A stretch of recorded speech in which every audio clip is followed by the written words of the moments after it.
एक संत एकांत जगह में अपनी झोपड़ी बनाकर रहा करते थे। आने वाले को जो भी अपनी कोई समस्या होती वे उन्हें अपने पास में बिठाते और उनकी समस्या का जो भी समाधान होता वे उन्हें बताया भी करते।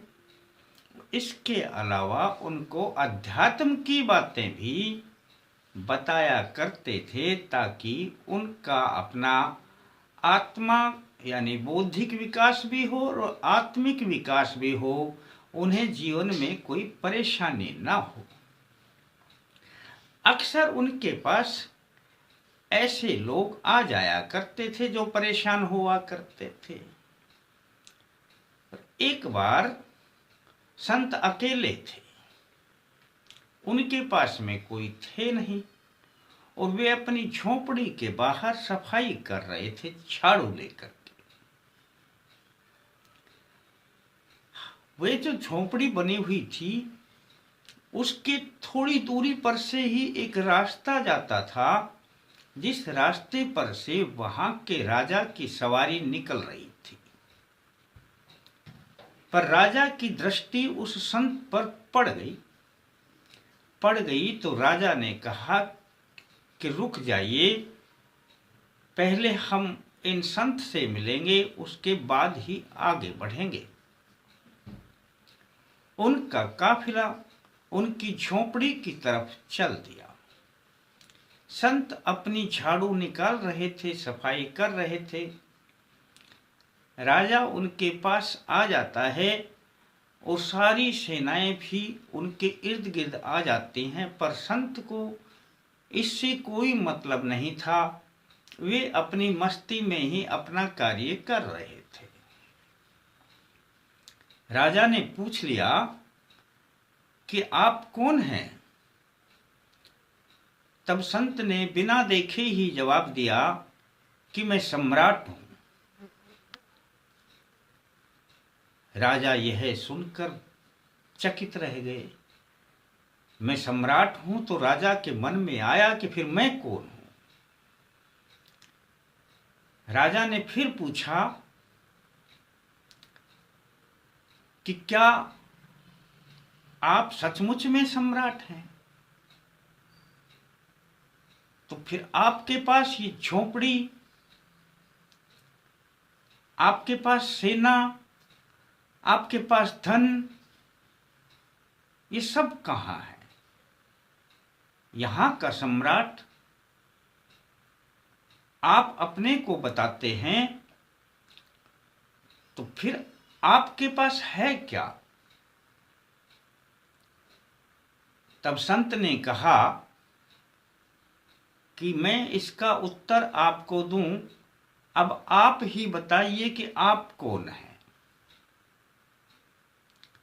संत ने जब यह प्रश्न किया तो राजा चुप हो गया। उन्होंने कहा कि मेरी सेना को, मेरे वैभव को देख करके हर कोई अंदाजा लगा सकता है कि मैं कौन हूं, फिर ये मुझसे ही पूछ रहे हैं कि आप कौन हैं। तब सम्राट राजा ने कहा कि मेरी ये जो सेना, मेरा वैभव देख करके आप अनुमान लगा सकते हैं कि मैं यहां का सम्राट हूं। पर आप सम्राट कैसे हैं, बस मुझे इतना बता दीजिए। तब संत ने कहा कि सेवक उनको चाहिए जो आलसी होते हैं। मैं आलसी नहीं हूं तो मुझे सेवक की आवश्यकता ही नहीं है। आपके दरबार में हजारों नौकर हों, आपके सेवक हों, तो फर्क क्या पड़ता है? जब मैं अपना काम अपने आप कर लेता हूं तो मुझे सेवक की आवश्यकता ही नहीं है। सेना उसे चाहिए जिनका कोई शत्रु हो। जब मेरा कोई शत्रु ही नहीं तो मुझे सेना की आवश्यकता ही क्या है। वैभव और धन उसको चाहिए जिसकी कोई लालसा हो, तमन्ना हो, इच्छाएं हो। और जब मेरे पास इन चीजों की जरूरत ही नहीं है तब मुझे ये सब रखने की आवश्यकता क्या है। मैं तो स्वयं ही सम्राट हूं। अब राजा के पास इनका कोई उत्तर नहीं था और राजा का सर उनके उत्तर से झुक जाता है। दोस्तों, ये बात मैं आपको किस लिए बता रहा हूं? आप वास्तव में अपने आप में एक सम्राट हैं, यानी एक शक्ति हैं, एक बादशाह हैं। पर आप अपने आप को निरीह, बेसहारा, कमजोर मान करके थक गए हैं और ये थकावट आपको उठने नहीं देती है। जिस दिन आप अपने मन में सोच लोगे कि मैं सम्राट हूं, मैं आलसी नहीं हूं, मुझे किस चीज की आवश्यकता हो मैं स्वयं पैदा कर लूंगा, मैं शक्तिमान हूं,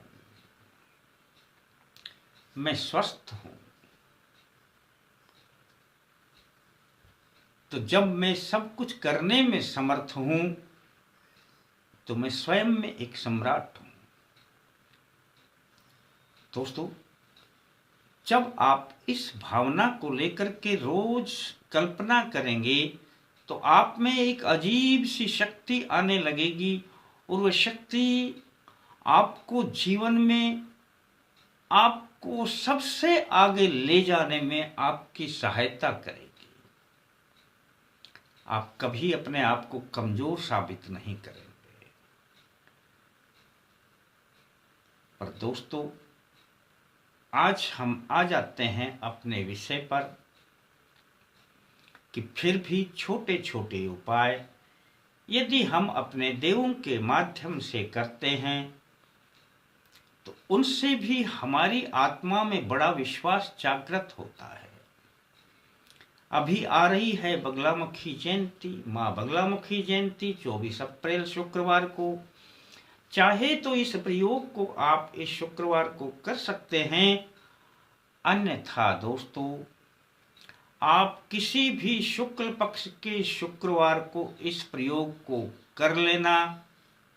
ये प्रयोग आप किसी शुक्ल पक्ष के शुक्रवार को करेंगे तो समझ लेना दोस्तों, आपके ऊपर कैसा भी संकट हो, किया कराया हो, आपके कितने ही शत्रु बढ़ गए हों, रोग बढ़ गया हो, कोई भी प्रयोग हो आपके ऊपर, मंत्र तंत्र का प्रयोग हो, कैसा भी हो, सब ठीक हो जाएगा। हाँ, यह जो माँ बगलामुखी जयंती आ रही है इस दिन करते हैं, बहुत बढ़िया है।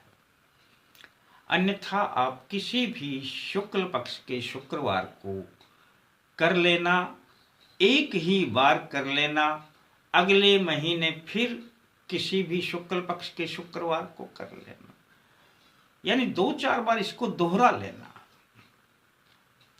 आप देखेंगे कि आप में स्वयं में ही वो शक्ति जागृत होगी।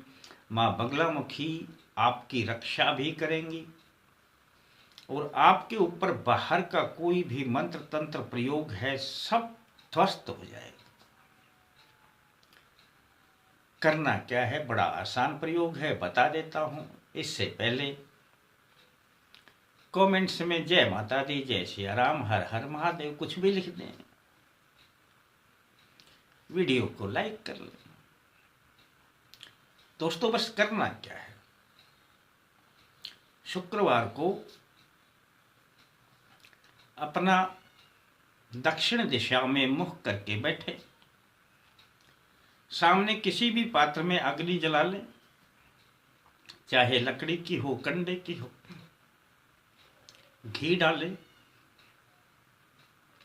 अग्नि अच्छी प्रकार से जलेगी। पास में थोड़ी पीली सरसों रख लें। पीली सरसों रखने के बाद